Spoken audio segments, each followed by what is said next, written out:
سبيل الدموع سبيل مريح. Baik, kita lanjutkan. Fi hukmi tasmiyati suwar. Hukum menamakan surat. Hukum menamakan surat. Apa hukumnya menamakan surat-surat tertentu? Yajuzu ayyuqalu suratul Baqarah. Maka boleh bagi kita mengatakan surat Al-Baqarah. Jadi boleh, bebas ya. Mengatakan nama-nama surat ini bebas. Pertanyaannya, siapa yang berhak menamakan surat? Maka sebetulnya kita semua berhak menyebut surat. Al-Mulk boleh disebut Al-Mulk, boleh disebut Tabarak.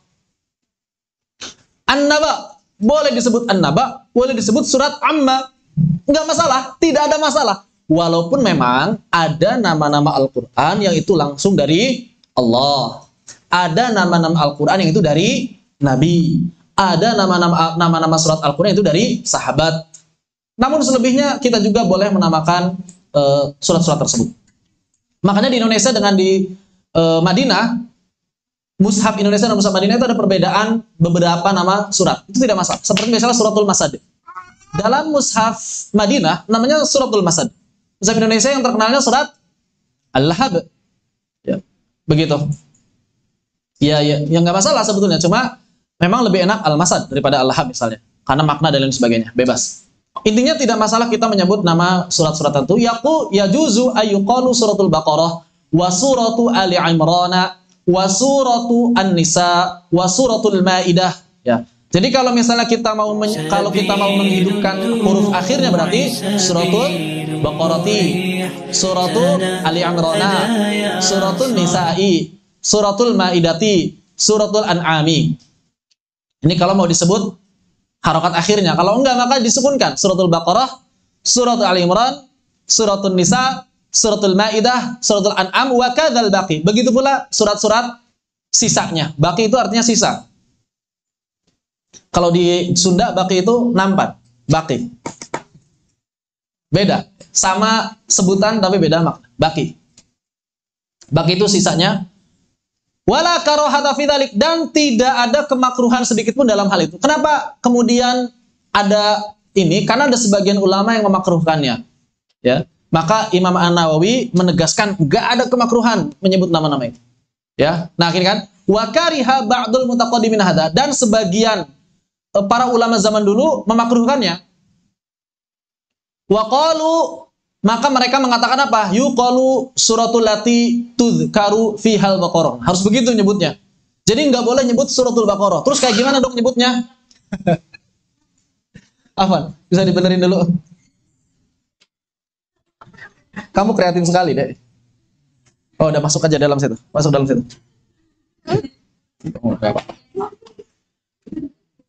Oh, kok mati? Ditutup. Terus kalau misalnya makruh menyebut nama suratul Baqarah, suratul Nisa kayak gimana?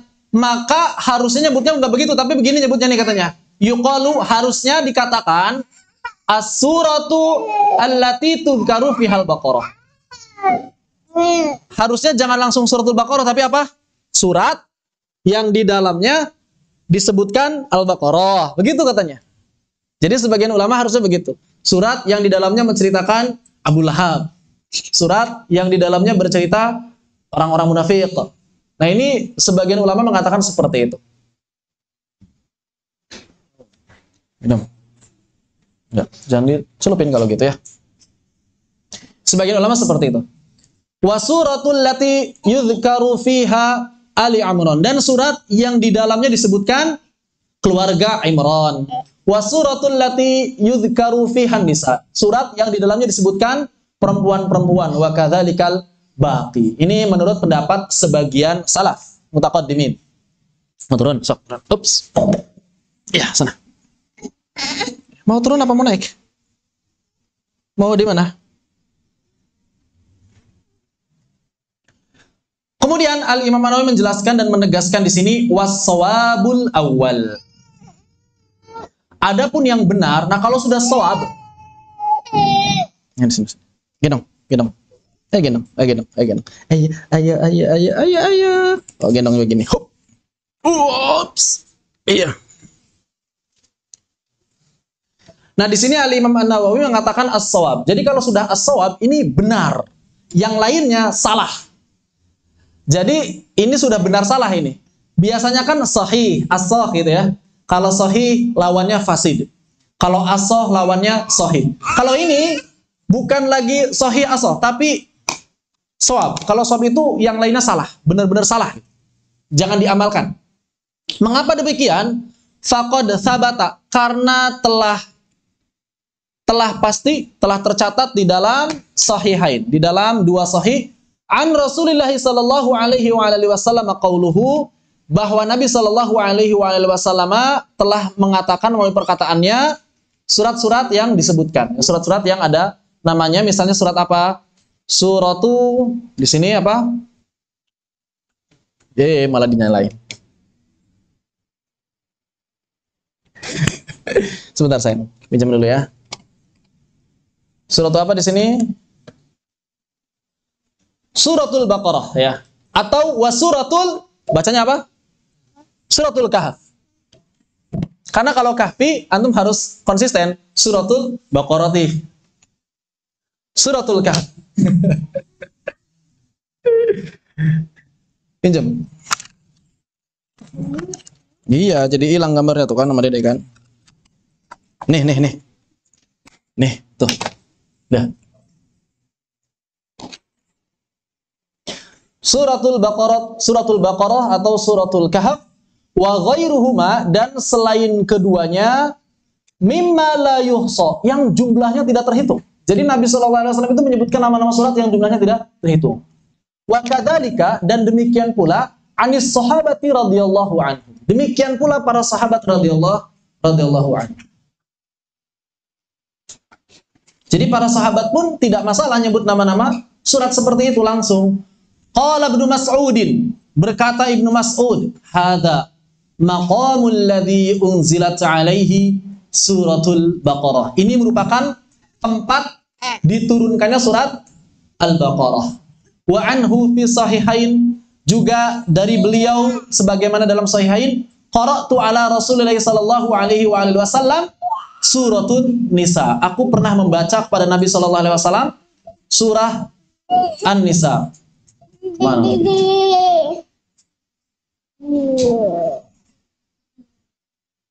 Mana tadi?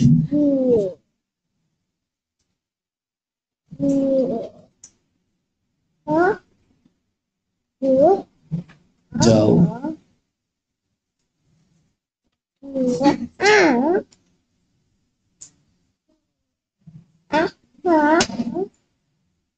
Lewat atau sebelumnya ini?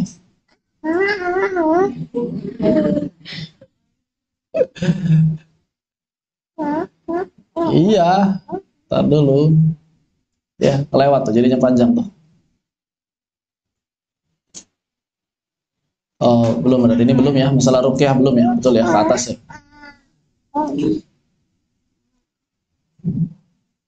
Allahu Akbar. Afwan. Diam. Jangan gerak. Ayahnya susah. Nah, sini. Alhamdulillah ketemu. Dari Ibnu Mas'ud apa? Qara'tu ala Rasulillah sallallahu alaihi wasallam suratun Nisa. Aku telah membaca kepada Nabi sallallahu alaihi wasallam surat An-Nisa. Kemudian apa? Wal ahaditsu wa aqwalus salafi fi hadza aktsaru min an tuhsar. Dan hadis Nabi dan juga perkataan para ulama salaf ini jauh lebih banyak, ya, sangat banyak sekali. Ya, aktsaru min an tuhsar, sangat banyaknya. Saking banyaknya sampai nggak bisa terhitung atau sampai nggak bisa terbatasi. Wa fi surati lughatan. Dan dalam as-surah, dalam kata as-surah ini dalam ada dua bahasa atau ada dua apa? Ada dua bahasa atau ada dua apa? Dialek. Ada dua dialek. Gimana tadi? Dalam as-surah ini ada dua dialek atau ada dua bahasa. Yang pertama adalah al-hamz, pakai hamzah, wa tarkuhu, dan yang kedua adalah tanpa hamzah. Maksudnya alif lam mim. Maksudnya adalah lam ta'rif. Dibaca as-surah atau dibaca surah. Dibaca as-surah atau dibaca surah. Wa tarku afsah, dan tanpa hamzah wasal Fasih, lebih fasih. Mau di mana? Mau turun? Turun atau mau di mana? Turun, hops. Masuk. Yo, sana. Sana, mama.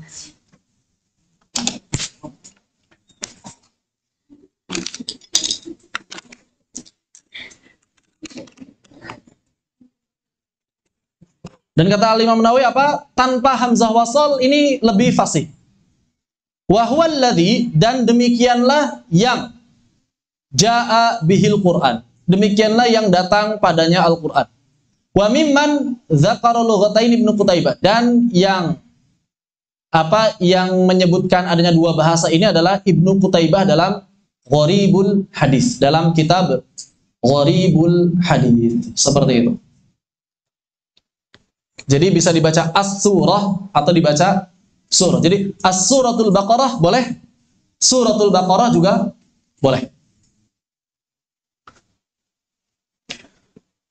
Dipahami mudah ya kalau tadi ya, gampang ya. Bagian berikutnya juga insya Allah fasal yang sangat mudah. Hukum menyandarkan bacaan pada qiraah tertentu. Wala yukrahu, dan tidak dimakruhkan ayyuqalu untuk mengatakan hadza atau hadhihi qiraatu Abi Amr. Di zaman beliau memang yang populer itu Abu Amr. Di abad ke-6, ke-5, 6, 7 sampai abad ke-8 itu Abu Amr yang paling populer, yang paling banyak diamalkan, terutama wilayah Syam dan sekitarnya itu Abu Amr, termasuk di masanya Imam Ibnul Jazari. Au qiraatu Nafi', atau mengatakan qiraahnya Nafi', au Hamzata, atau Hamzah, awil Kisai, atau Kisai, au ghairihim, atau selain mereka. Imam Hasim nggak disebut ya, karena kurang populer di zamannya. Hadza huwal mukhtaru, dan inilah pendapat terpilih. Allati alaihi amalus salafi wal khalafi min ghairi inkar. Inilah pendapat terpilih yang diamalkan para ulama salaf dan khalaf tanpa ada yang mengingkari. Jadi dapat dikatakan ini sudah hampir ijma. Sudah hampir ijma, karena tidak ada yang mengingkarinya. Walaupun ada sebagian ulama yang melarang hal tersebut, namun ini adalah yang disampaikan oleh Imam Nawawi, mayoritas ulama mengatakan boleh. Dan kita sudah paham tentunya bahwa maksud bacaannya Abu Amr, maksud bacaannya Nafi itu bukan berarti itu karangannya Abu Amr, bukan berarti itu karangannya Imam Nafi, akan tetapi itu adalah bacaan yang dipilih oleh Abu Amr dari riwayah yang sahih, dari diroyah yang telah beliau kaji. Tetap riwayah dan diroyah. Jadi begini, Abu Amr misalnya ini belajar kepada beberapa orang tabi'in dan juga para ulama qiraat, baik itu di Madinah, di Mekah, sebagian sahabat dan lain sebagainya. Kemudian Abu Amr kan mendapatkan banyak variasi lafaz nih ya dari para guru-gurunya ini. Maka kemudian beliau telah menimbang, memilih mana yang paling sahih lafaznya, mana yang paling tepat sesuai rasam, mana yang paling tepat sesuai dengan kaidah bahasa. Jadi beliau telah menimbang dan memilih inilah yang menurut beliau paling tepat memenuhi 3 kriteria tersebut. Maka bacaan yang dipilih oleh Abu Amr disebut dengan bacaannya Abu Amr. Tapi kadang-kadang Abu Amr juga tidak hanya memilih satu lafaz. Kadang memilih beberapa lafaz yang berbeda. Makanya beliau ajarkan kepada sebagian murid-muridnya berbeda. Kesini meriwayatkannya A, kesini meriwayatkannya B, kesini meriwayatkannya C. Maka setiap satu qiraah dipilih 2 versi bacaan yang mewakili.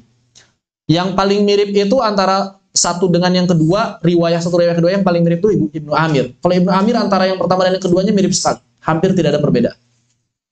Kalau Abu Amr ini perbedaannya sangat jelas antara Ad-Duri dengan As-Susi, perbedaan sangat jelas di masalah idgham kabir.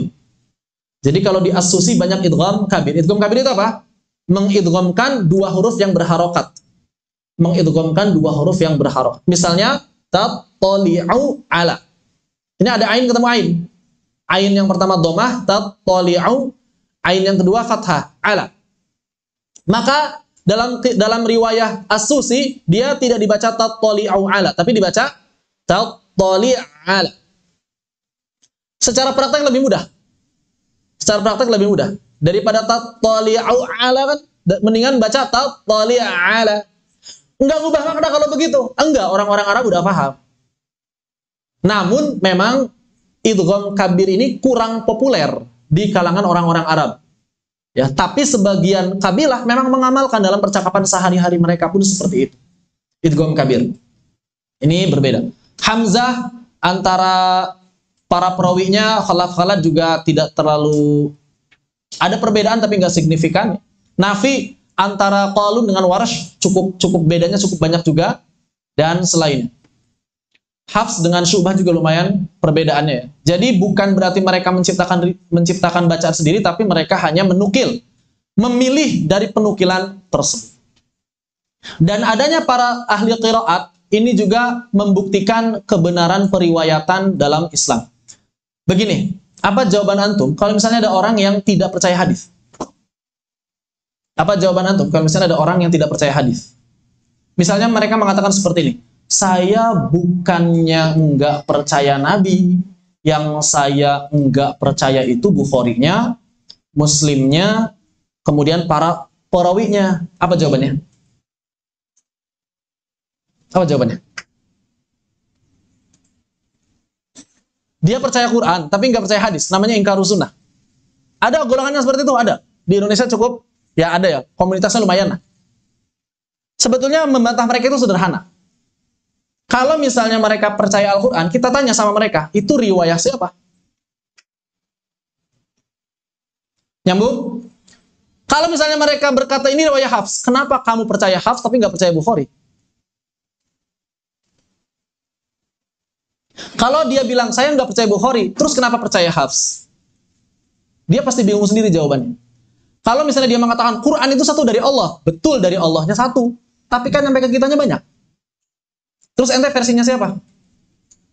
Kalau dia katakan, ini versi yang datang dari guru saya, kenapa percaya sama gurunya dan nggak percaya sama Bukhari?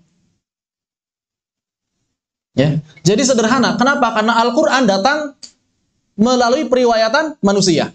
Al-Quran itu dari Allah. Betul Al-Quran dari Allah, tapi sampai kepada kitanya langsung dari Allah enggak? Enggak. Lewat siapa? Lewat manusia. Hadis itu dari Nabi. Betul hadis itu dari Nabi, tapi sampai kepada kitanya dari Nabi enggak? Enggak. Dari manusia. Al-Quran sampai kepada kita melalui perantara manusia. Hadis sampai kepada kita melalui perantara manusia. Sama-sama lewat manusia. Maka modalnya umat Islam itu cuma satu. Kepercayaan.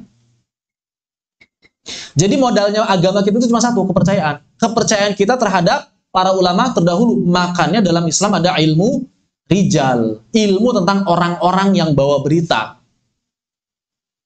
Inilah kemudian yang dikenal dengan ilmu sanad, ilmu riwayah. Nyari tahu, ilmu rijal itu ngapain? Nyari tahu mana orang-orang yang jujur dan terpercaya, mana orang-orang yang nggak jujur dan nggak terpercaya.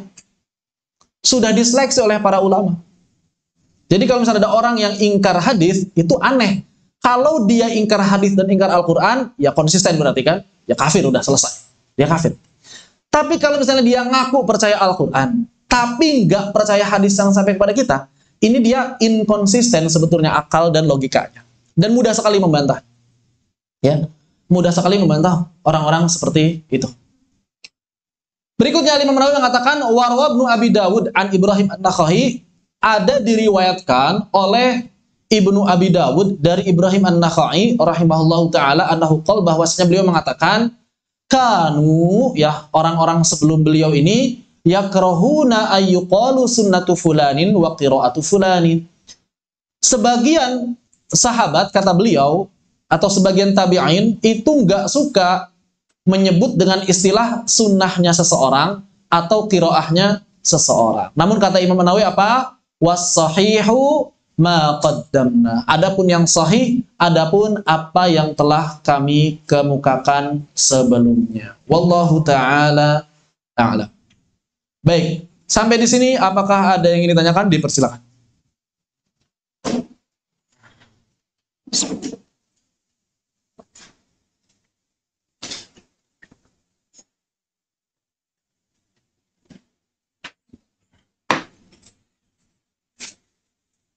Tidak ada? Cukup jelas? Bagian terakhir dalam kesempatan malam ini insyaallah, pasal yang terakhir yang kita bahas. Bolehkah mengajar orang-orang kafir? Bolehkah mengajar Al-Quran untuk orang-orang kafir? Boleh nggak? Berarti belum baca bukunya ya. Harusnya sebelum belajar baca dulu bukunya, setelah belajar baca lagi bukunya. Salah satu kelebihan para ulama terdahulu. Kenapa ulama zaman dulu kalau belajar itu mereka hasilnya langsung bagus? Salah satu alasannya apa coba? Hah? Salah satu alasannya adalah himmah, semangat. Jadi begini, para ulama zaman dulu kalau mau belajar sebuah kitab, mereka itu sudah punya semangat untuk tidak mau belajar kitab ini kedua kalinya. Maksudnya begini, kita mau belajar At-Tibyan. Di pikiran mereka udah tahu, pokoknya saya nggak mau ngulang pelajaran At-Tibyan. Saya cuma mau sekali ini saja, setelah ini langsung ke kitab yang lain. Kalau di kepalanya sudah seperti itu, serius atau nggak belajarnya? Sangat serius. Karena nggak mau lagi kembali ke kitab ini. Pelajaran selesai, saya sudah paham isinya dari A sampai Z tentang kitab ini. Itu para ulama terdahulu. Kalau kita kan nggak. Kalau kebanyakan kita zaman sekarang belajar tajwid misalnya, ya nggak apa-apa lah. Ini kan pertemuan pertama kita, khatam pertama ya perkenalan aja dulu. Ntar bisa ngulang lagi. Kan udah dipikir harus ngulang lagi, nggak apa-apa gitu ya. Akhirnya waktu kita boros, dikeluarin buat ngulang-ngulang satu pelajaran yang sama. Begitu. Jadi biasakan kalau kita belajar sebuah kitab, biasakan punya semangat untuk tidak mau mengulang kitab ini kedua kalinya. Maksudnya bukan berarti nggak mau murojaah. Maksudnya itu kita nggak mau kembali ke pelajaran sebelumnya gitu. Kita harus sudah maju. Ya walaupun kalau murojaah hukumnya wajib. Murojaah sebelum mengajar terutama. Jadi antum kalau sebelum mengajar minimal baca-baca sedikit. Walaupun sekilas. Selain tabaruk, selain mengharapkan keberkahan. Baik. La yumna'u dan tidak terlarang al-kafiru min sama'il Quran. Tidak terlarang bagi orang-orang kafir untuk mendengarkan Al-Quran. Orang-orang kafir atau di sini tidak boleh dicegah al-kafiru min sama'il Quran. Jadi kalau misalnya ada orang kafir pengen mendengar Al-Quran, jangan dicegah, jangan dilarang. Jangan melarang atau tidak terlarang, tidak boleh dilarang orang-orang kafir untuk mendengarkan Al-Quran. Liqaulihi ta'ala, liqaulihi azza wa jal, berdasarkan firman Allah. Apa firman Allah ini dalam surat At-Taubah? Betul ya, At-Taubah. Allah Subhanahu wa taala berfirman, "Wa in ahadum minal musyrikin istajaraka fa'ajirhu hatta yasma' kalam Allah." Hatta yasma' kalam Allah thumma ablighu ma'manah. Jadi, jika ada seorang musyrik wa in ahadum minal musyrikin istajarak, kalau misalnya ada orang musyrik yang ingin menjadi tetanggamu, atau di sini maksudnya adalah meminta perlindunganmu, meminta menjadikanmu sebagai pelindungnya, maka fa'ajirhu, maka lindungilah dia. Lindungilah dia.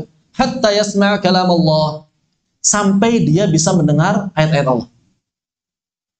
Jadi kalau misalnya kita punya tetangga orang-orang kafir, nggak apa-apa tuh dikerasin murotal yang enak. Sampai mereka mendengar ayat-ayat Allah, summa ablighu ma'manah. Kemudian hantarkan dia ke tempat yang aman. Ini maksudnya kalau ada orang kafir yang minta perlindungan pada kita. Ini konteksnya memang zaman dulu ya. Kalau zaman sekarang di Indonesia khususnya agak kurang relevan memang, karena nggak mungkin ada orang kafir minta perlindungan pada kita, karena kita sendiri negaranya bukan negara Islam. Ada orang kafir masuk ke Indonesia, minta perlindungan ke Indonesia kayaknya nggak ada gitu. Jadi Indonesia mau orang kafir, mau orang Islam, semuanya butuh paspor dan butuh visa. Kalau di zaman dulu, negara Islam satu dengan negara Islam yang lain nggak butuh paspor, nggak butuh visa. Orang Mesir kalau mau ke Palestina nggak butuh paspor, nggak butuh visa. Karena Muslim, setiap kaum muslimin, seluruh tanah di atas muka bumi ini yang dikuasai oleh kaum muslimin, tanahnya kaum muslimin. Orang-orang Gaza pernah bercerita dulu, kami itu kalau ke Yordan, kalau ke Libanon, kalau ke Mesir bahkan, jalan-jalan itu biasa aja. Gitu. Pakai mobil itu biasa aja. Selama muslim, bebas. Tinggal lihat KTP-nya muslim, udah selesai, bebas. Ini adalah negerimu juga. Zaman sekarang, Indonesia ke Malaysia butuh paspor. Ya, Indonesia ke Malaysia butuh paspor. Orang Malaysia ke Indonesia butuh paspor juga. Ya. Jadi agak kurang ini, kondisi sekarang itu agak kurang pas. Dan mungkin agak sulit ditemukan kejadian seperti ini untuk zaman sekarang. Ya, kecuali kalau di tempat-tempat yang di sana negara Islam, kemudian sekitarnya misalnya negara kafir. Kemudian orang-orang kafir, jadi zaman dulu kenapa ada ayat ini? Karena ada orang-orang musyrik, ada orang-orang kafir yang dia tidak setuju dengan pembesar-pembesarnya. Mereka dizolimi oleh pembesarnya sendiri. Maka orang-orang musyrik, orang-orang kafir ini lebih nyaman berada di bawah kekuasaan kaum muslimin daripada di bawah kekuasaan orang-orang kafir. Makanya mereka minta perlindungan. Ini sejak zaman Nabi sudah banyak orang-orang seperti ini. Orang-orang Yahudi juga ya. Mereka sebetulnya lebih aman di bawah kekuasaan Nabi daripada kekuasaan orang-orang musyrikin Mekah. Wa yumna'u min massil mushafi. Namun mereka dilarang untuk menyentuh mushaf. Jadi mereka boleh mendengar tapi nggak boleh nyentuh mushaf. Wa yumna' terlarang bagi mereka untuk menyentuh mushaf. Karena mereka orang yang tidak suci. Mereka nggak mandi, mereka nggak wudu. Ya. Kemudian pertanyaan di sini, wahal yajuzu. Wah kok sini sih. Fun. Halaman berapa tadi?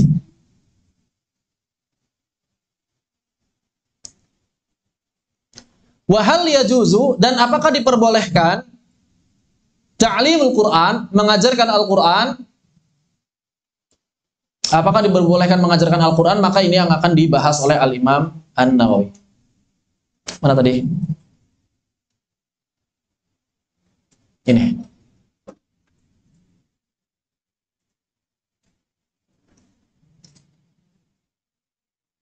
Maka di sini Al-Imam An-Nawawi menyebutkan ada beberapa pendapat dalam mazhab Imam Syafi'i. Qala ashabuna, berkata sahabat kami, maksudnya para ulama mazhab Syafi'i. In kana la yurja islamuhu lam yajuz ta'limu. Kalau memang orang kafir ini udah enggak ada harapan masuk Islam, maka tidak diperbolehkan mengajarkannya. Untuk ngapain ngajarin? Jadi kalau kita mau mengajarkan orang kafir, maka kita lihat dulu keadaan dia. Kira-kira diharapkan masuk Islam atau enggak? Kalau sudah enggak ada harapan masuk Islam, seperti orang-orang kafir yang musuhi Islam, maka enggak perlu memperdengarkan, bahkan enggak boleh ngajarin Al-Quran sama mereka. Enggak perlu ngajarin Al-Quran. Karena mereka udah tidak diharapkan keislamannya. Sudah mereka enggak masuk Islam, dan ketika mereka masuk Islam pun enggak penting buat kita, udah enggak perlu diajarkan Al-Quran. Wa in rujiya islamuhu, tapi kalau misalnya diharapkan masuk Islam, kalau memang mereka ini diharapkan keislamannya, seperti misalnya apa? Mereka ini orang yang hanif, atau mereka ini orang yang dermawan, orang yang ketika akan masuk Islam ini akan apa? Akan buat Islam ini bangkit. Misalnya antum jalan-jalan ke Italia, ketemu sama si Cristiano Ronaldo, maka diharapkan keislamannya Cristiano Ronaldo boleh ngajarin Al-Quran ke Cristiano Ronaldo. Kenapa kok pengen ngajarin Al-Quran Cristiano? Karena Cristiano Ronaldo ini ada simpati ke Palestina misalnya. Dan mudah-mudahan kalau dia masuk Islam, Cristiano Ronaldo itu nggak bertato. Pola hidupnya sehat. Jadi kalau dia masuk Islam ini akan menjadi kekuatan Islam yang besar. Nah, ketika antum ke Italia, ke markasnya Juventus, ketemu si Ronaldo, boleh antum mengajarkan Al-Quran. Ya Ronaldo, tapi ngerti nggak? Bahasa apa Ronaldo? Bahasa Portugal ya. Pakai bahasa Inggris ya. Ronaldo, come here. Do you want to listening some ayat Al-Quran? What is this? This is ayah from my God, from Allah, and your God too. What? Apa isinya gitu? Gak ngerti saya. Ya begitulah. Langsung bacakan pakai bahasa Inggris. Bismillahirrahmanirrahim. In the name of Allah. Apa lanjutannya? The most merciful and the most apa dulu? The most mercies. Precious. Ya gitulah pokoknya. And the most merciful gitu ya. Bacakan. Wah, di sini juga diceritakan misalnya, ya Ronaldo, kamu kan Protestan, Kristen. Nih saya ada cerita tentang Mary. I want you hear some story of Mary. Mary, the mother of Jesus. Ceritain. Versi Al-Quran. Orang-orang Kristen biasanya senang ngedengerin cerita Yesus, ngedengerin cerita Musa, ngedengerin cerita Moses ya, bahasa Moses. Do you want hear some story of Moses? This is story of Moses. Ceritain. Boleh ya mengajarkan orang-orang kafir masuk mengajarkan Al-Quran, dan saya harapkan antum pada bisa bahasa Inggris. Jangan kayak saya yang nggak mudeng bahasa Inggris. Rugi orang nggak bisa bahasa Inggris, nggak bisa dakwah sama orang-orang kafir. Kalau antum bisa bahasa Inggris, pahala antum banyak. Karena mengislamkan orang kafir menjadi muslim, itu pahalanya lebih baik daripada unta merah. Dan ketika dia Islam dari mulai syahadat sampai dia mati itu pahalanya antum dapat semuanya. Makanya salah satu orang yang banyak pahalanya di zaman sekarang itulah Dr. Zakir Naik. Salah satu orang yang pahalanya banyak zaman sekarang itu Dr. Zakir Naik. Dan ada yang lebih banyak lagi dari Dr. Zakir Naik. Ahmad Didat, gurunya. Ini luar biasa. Kenapa? Iya, Dr. Zakir Naik belajar kristologi sama Ahmad Didat. Jadi Dr. Zakir Naik belajar Injil kayak gimana tafsirannya sama Ahmad Didat. Makanya dikatakan Dr. Zakir Naik itu Ahmad Didat plus. Karena Dr. Zakir Naik dokter, ahli kesehatan, juga ahli hadis. Yang itu bukan atau tidak dimiliki oleh Ahmad Didat. Ahmad Didat hanya kristologi full. Hanya benar-benar kristologi. Tapi Dr. Zakir Naik dokter, ahli hadis. Jadi banyak plus. Bisa bahasa Inggris. Walaupun bahasa Inggrisnya India saya nggak ngerti. Dialek India. Masih bisa paham lah sedikit-sedikit. Kalau antum bisa bahasa Inggris, antum jalan-jalan ke Australia, wah itu Masya Allah, ladang dakwah. Tangga kita, ladang dakwah. Atau jangan jauh-jauh ke Australia, ke Singapura, itu ladang dakwah.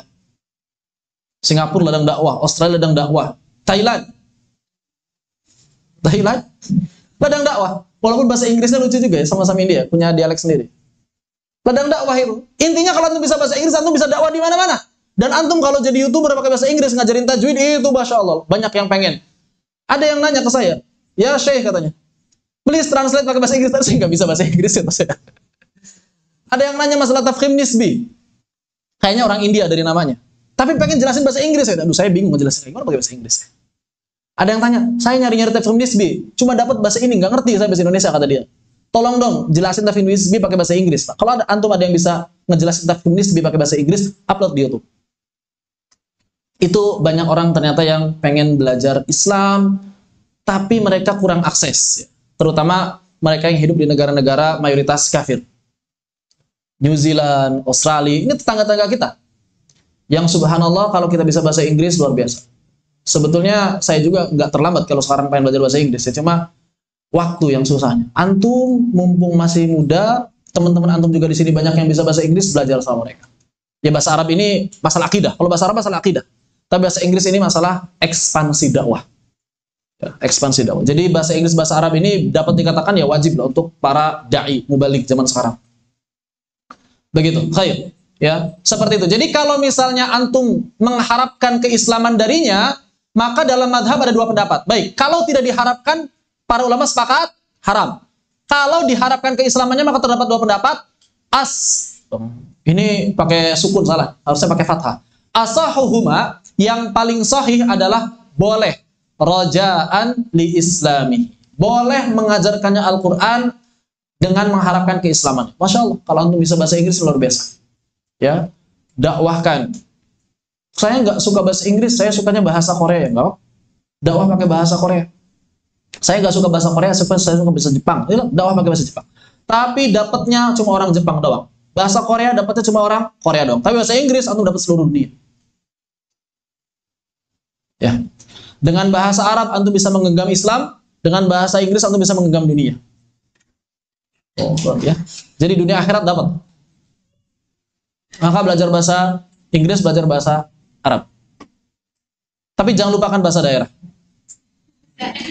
Karena antum ketika kembali ke daerah pakai bahasa Indonesia kurang nyambung.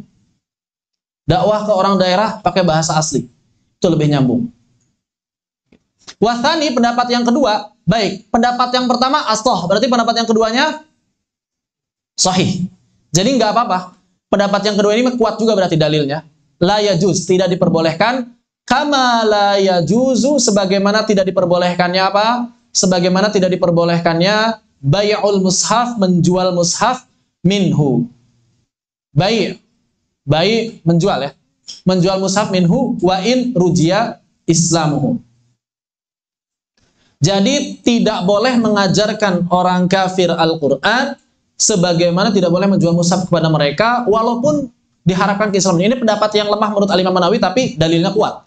Dalilnya kuat tapi menurut Al-Imam An-Nawawi lemah. Yang lebih kuat apa? Boleh. Dan ini adalah pendapat mayoritas ulama. Boleh mengajarkan Al-Quran kepada orang-orang kafir. Saya pernah lihat video di Jepang kalau nggak salah ya.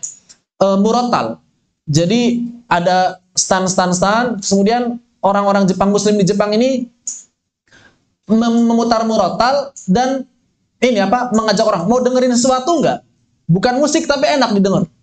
Akhirnya pakai headset didengerin. Wah, enak ya. Ketika mereka ditanya apa? Ada ketenangan, ada optimisme, padahal cuma bacain Al-Fatihah. Bayangkan. Ini luar biasa. Ya, semi-syirasi biasa. Ya, yang ringan kan semi-syirasi itu nggak neko-neko. Dari si irama biasa tapi enak. Syahdu gitu ya, enak. Ternyata itu diminati oleh orang-orang kafir. Ini bisa jadi awal masuk dakwah. Ya, bisa jadi awal masuk dakwah buat mereka menyukai Al-Quran. Baru dari situ kita jelaskan apa sih makna dari apa yang tadi disimak tadi, baru kita bisa jelaskan Bismillahirrahmanirrahim, Alhamdulillah. Itu luar biasa. Kalau misalnya mereka masuk Islam, pahala antum dalam tanda petik itu nggak berhenti sampai antum wafat. Apalagi kalau dianya nikah punya anak gitu ya, yang udah antum Islamkan itu nikah punya anak diajarin sama dia, terus anak cucunya terus muslim. Luar biasa. Sampai hari kiamat itu nggak kehitung pahala antum. Makanya bahasa Inggris itu penting buat para dai dan mubaligh. Seperti itu ya. Baik. Wa amma idza ra'ainahu yata'allam fahal yumna. Terus kemudian bagaimana kalau kita melihat ada orang kafir lagi belajar Al-Qur'an? Maka dilarang nggak? Dicegah nggak? Ada orang kafir lagi belajar Al-Qur'an. Maka di sini fihi wajhan. Maka ada dua pendapat, maksudnya sama dengan pendapat yang tadi. Ada dua pendapat sama seperti pendapat yang mengajarkan tadi. Yang lebih baik bagaimana? Maka lebih baik tidak dilarang. Tidak dilarang kalau ada orang kafir lagi belajar Al-Quran, biarkan saja ya. Jadi kalau ada orang kafir pengen datang, saya kalau nggak salah pernah dulu di Bandung kalau nggak salah. Ada orang kafir masih Kristen datang tiba-tiba pengen ikut taklim. Ya nggak apa-apa, silahkan saja. Dan kita nggak perlu melihatnya dengan mata-mata curiga, mata-mata sensi, mata-mata yang biasa orang. Kadang-kadang anak-anak pengajian itu begitu. Mentang-mentang dia udah ngaji, jangankan orang kafir, ada orang muslim baru datang nggak pakai kerudung aja kayaknya datang pengajian nggak pakai kerudung. Padahal harusnya disambut, masya Allah, ya datang sama saya. Harusnya begitu. Gitu. Apalagi orang zaman sekarang, ada lagi. Jangankan nggak pakai kerudung, nggak pakai cadar saja, seakan-akan sudah ngaji, udah bertahun-tahun nggak pakai cadar. Nggak boleh kayak gitu. Ya, apalagi cadar ini mayoritas ulama sunnah kan, bukan wajib. Ya kalaupun antum berkeyakinan itu wajib, jangan memaksakan orang lain harus keyakinan sama juga wajib. Ya, kadang-kadang ada sebagian orang seperti itu. Begitu. Jadi kalau misalnya antum melihat ada orang pengajian, kemudian dari sisi pakaiannya kurang, dari sisi adabnya masih kurang baik, dan mereka ini orang yang baru-baru ngaji, tidak apa-apa. Antum dekati, kemudian sedikit demi sedikit antum ajarkan. Ini kalau di pesantren nggak akan menemukan masalah seperti ini. Nanti kalau sudah di luar pondok, antum akan menemukan hal-hal seperti itu. Dan itu butuh memang jiwa yang lapang ya untuk berdakwah. Begitu. Wallahu taala a'lam. Ini mungkin yang bisa kami sampaikan dalam kesempatan kali ini, mudah-mudahan bermanfaat. Apabila ada yang ingin ditanyakan, kami persilakan. Silakan apabila tanyakan. Udah pada capek? Masih capek? Kerasa capek dari kemarin?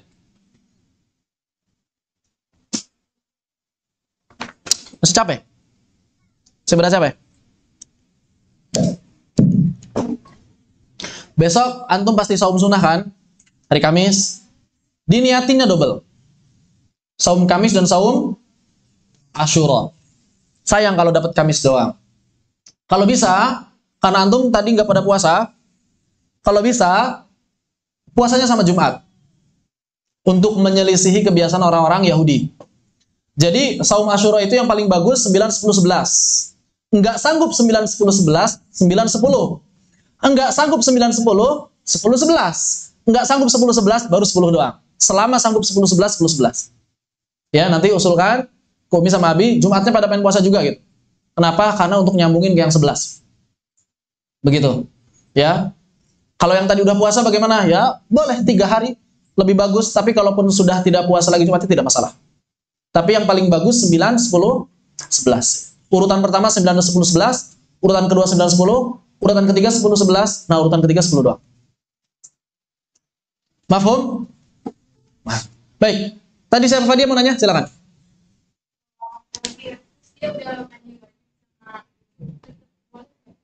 Orang kafir sudah mandi wajib sama wudhu, tetap boleh nggak kemudian dia ini memegang mushaf? Pertanyaannya, ketika orang kafir mandi wajib dan wudhu, sah nggak wudhu dan mandinya? Hah? Tidak sah, karena belum Islam. Syarat sahnya toharoh apa satunya? Muslim.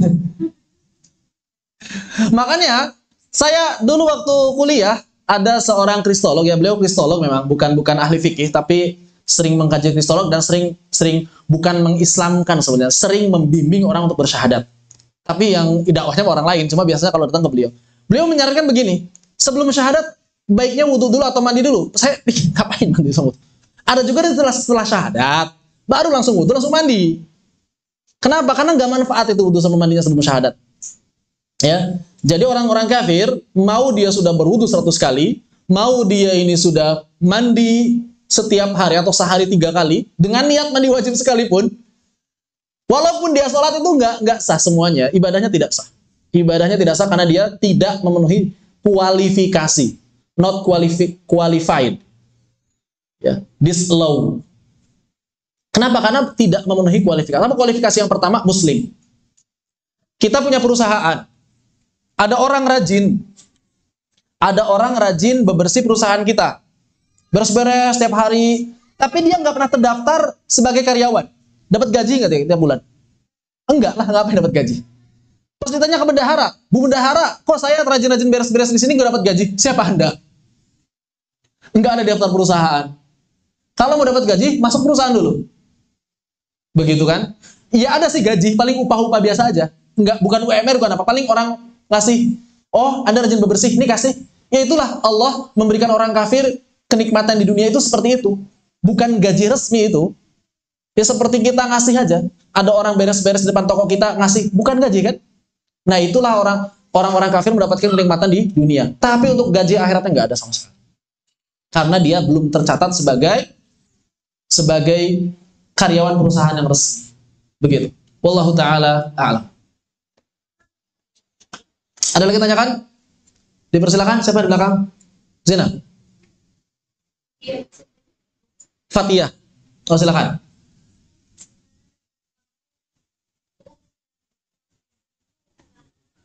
Orang yang mau masuk Islam ada halangan, tapi sampai sekarang belum sadar.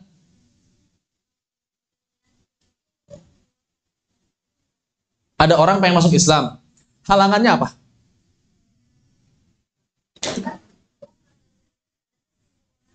Gimana? Saya kurang jelas. Ya keras. Ya. Dia mau masuk Islam tapi nggak tahu siapa. Ya. Aku udah meninggal. Ada orang sudah yakin Allah itu Tuhannya. Ada orang sudah yakin bahwa Nabi Muhammad adalah Nabi terakhir. Namun dia belum sempat bersyahadat. Maka apa yang masih dilakukan dan dia belum tahu, maka kita berharap semoga Allah mengampuni dosanya.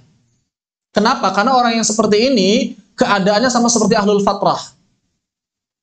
Ahlul fatrah itu adalah orang di mana tidak ada nabi. Kan Nabi Isa itu diangkat oleh Allah di abad ke berapa? Abad ke-1 kan? Abad ke-1 kan ya?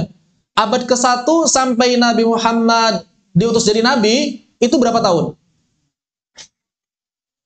400 tahunan, 500 tahunan kan? Bedanya 2000, kita sekarang 2020. Penanggalan Islam 1400-an. Berarti sekitar 500 sampai 600 tahun itu gak ada nabi tuh. 500 sampai 600 tahun itu kosong, itu namanya ahlul fatrah. Tidak ada nabi. Mereka yang masih mendapatkan orang yang lurus, alhamdulillah, tapi kebanyakan sudah menyimpang. Dan penyimpangan-penyimpangan seperti ini bagi ahlul fatrah, kebanyakan dimaafkan oleh Allah. Lalu bagaimana ahlul fatrah ini di akhirat? Kebanyakan ulama berpendapat, mereka nanti akan dibangkitkan.